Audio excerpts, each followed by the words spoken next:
Shalom Bapak Ibu, Saudara-saudari yang dikasihi Tuhan Yesus Kristus. Selamat pagi juga buat anak-anakku semua.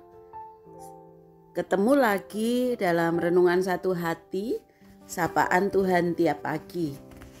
Hari Selasa tanggal 13 Oktober 2020. Tema kita hari ini adalah jangan sok yes. Untuk itu, sebelum memulai, mari kita berdoa.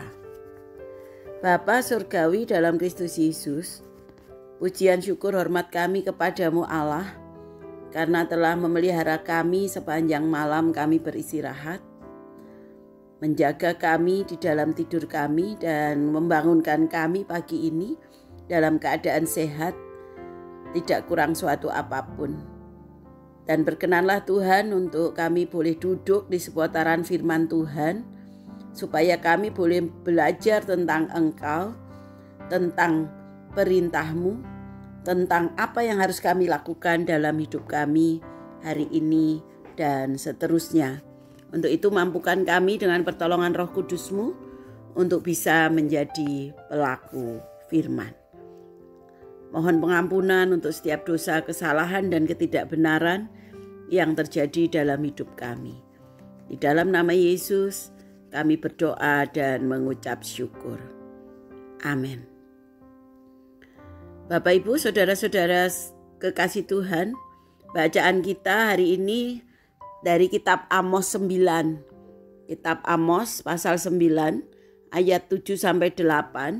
Yang akan dibacakan oleh adik kekasih kita Ardelia, salah satu warga jemaat Praremaja GKJ Condong Catur.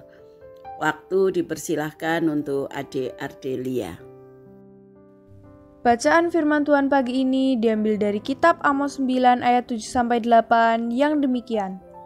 Bukankah kamu sama seperti orang Ethiopia bagiku, hai orang Israel? Demikianlah firman Tuhan.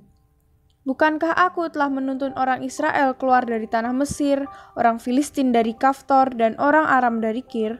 Sesungguhnya Tuhan Allah sudah mengamati kerajaan yang berdosa ini. Aku akan memunahkannya dari muka bumi. Tetapi aku tidak akan memunahkan keturunan Yakub sama sekali. Demikianlah firman Tuhan. Terima kasih adik Ardelia. Kiranya Tuhan Yesus memberkati kehidupan adik Ardelia bersama keluarga. Selalu sehat dan terus melayani Tuhan. Bapak, Ibu, dan saudara-saudari yang terkasih dalam Kristus Yesus, ada seorang cowok yang bersikap sok yes, bertingkah sok yes, karena merasa mendapatkan perhatian lebih dari seorang cewek yang menjadi idola di kampusnya. Cowok tersebut karena merasa dirinya sungguh istimewa, sehingga bertingkah sok yes. Karena apa? Karena merasa bisa mendapatkan perhatian dari cewek idaman tersebut. Jadi sombong, angkuh, dan sekali lagi bersikap sok yes. Sampai pada suatu ketika cowok itu mengetahui bahwa perlakuan yang diberikan oleh sang cewek idaman kepada dirinya itu tak lebih dan daripada perhatian cewek tersebut kepada cowok-cowok lainnya. Ya memang kebetulan cewek tersebut memang memiliki kepedulian dan perhatian yang baik terhadap siapapun yang berelasi dengan dirinya. Ya akhirnya sang cowok tersebut merasakan hatinya amuk biarut, acur remuk ambiar maut, sebagaimana istilah yang sering dipakai oleh beberapa anak muda beberapa waktu yang lalu. Rupanya seperti itu juga sikap bangsa Israel yang selalu bersikap sok yes karena merasa sebagai umat pilihan yang dicintai dan dikasihi oleh Allah lebih dibandingkan dengan bangsa-bangsa lain. Cerita mengenai peristiwa keluaran dari Mesir yang diceritakan turun-temurun sering dijadikan dasar bagi mereka bangsa Israel untuk bertingkah sok yes. Namun mereka kemudian terkejut saat Tuhan melalui Amos mengatakan bahwa peristiwa keluaran dari Mesir tak ubahnya dengan peristiwa keluaran bangsa Filistin dari Kaftor dan keluaran orang Aram dari Kir. Sikap bangsa Israel yang sok yes ini justru membuat mereka tidak hati-hati, tidak waspada, hingga akhirnya jatuh ke dalam dosa dan pelanggaran melawan Allah. Apa sebenarnya dosa-dosa bangsa Israel? Sehingga Allah perlu untuk mengingatkan mereka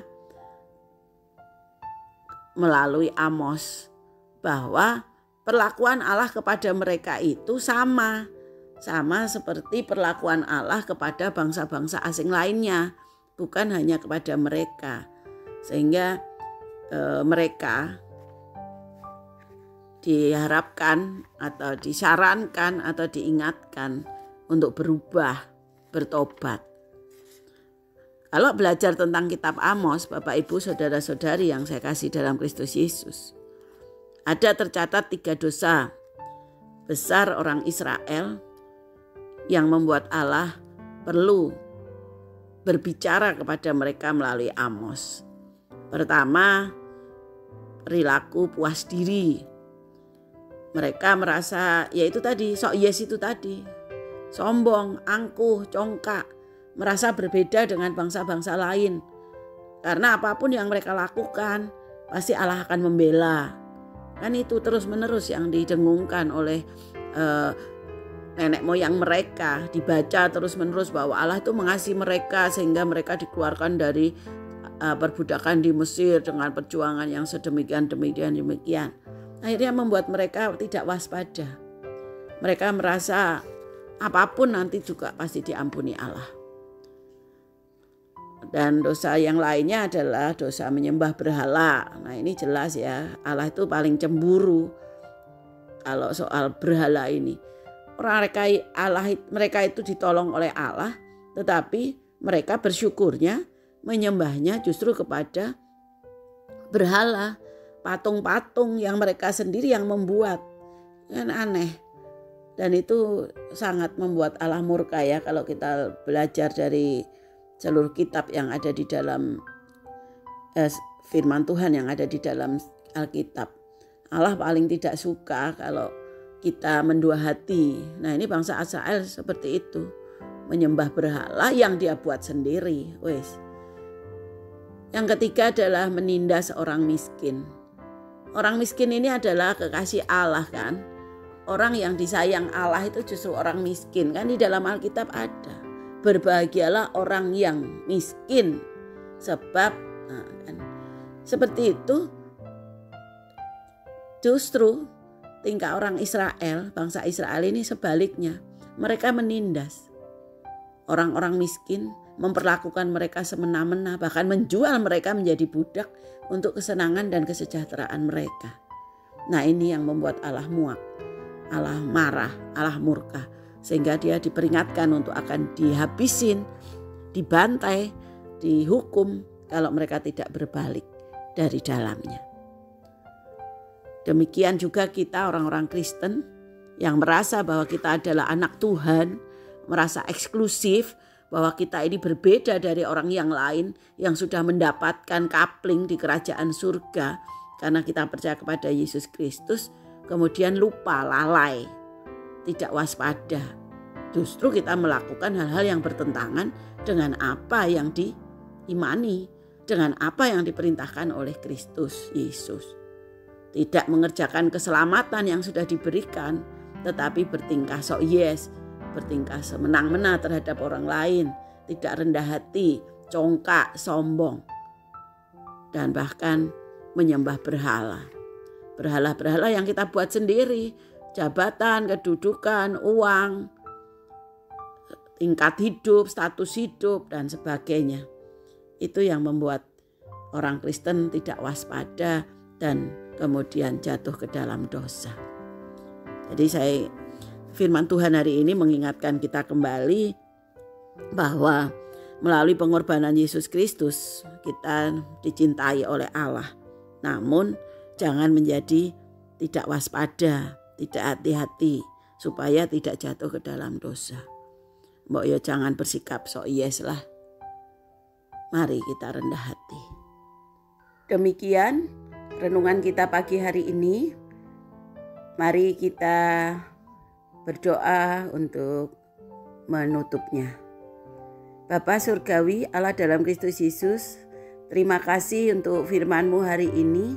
Terima kasih boleh belajar tentang rahasia firman Tuhan, bahwa setiap kami untuk melakukan hal-hal yang berkenan bagi Allah, rendah hati, tidak bersikap sok yes, taat kepada firman Tuhan, bahkan juga berbuat baik kepada sesama, tidak menindas orang-orang miskin, tetapi justru menjadi penolong bagi orang yang membutuhkan. Mampukan kami Tuhan untuk menjadi pelaku firman dengan pertolongan Roh Kudus-Mu. Di dalam nama Yesus, kami sekali lagi mohon pengampunan untuk dosa, kesalahan, dan ketidakbenaran kami. Dalam nama Yesus kami berdoa dan mengucap syukur. Amin. Bapak Ibu, saudara-saudariku yang kekasih dalam Tuhan Yesus Kristus, inilah renungan kita pagi hari ini. Selamat berkarya, selamat melakukan semua aktivitas hidup kita hari ini. Kiranya Tuhan Yesus memberkati kita semua. Amin.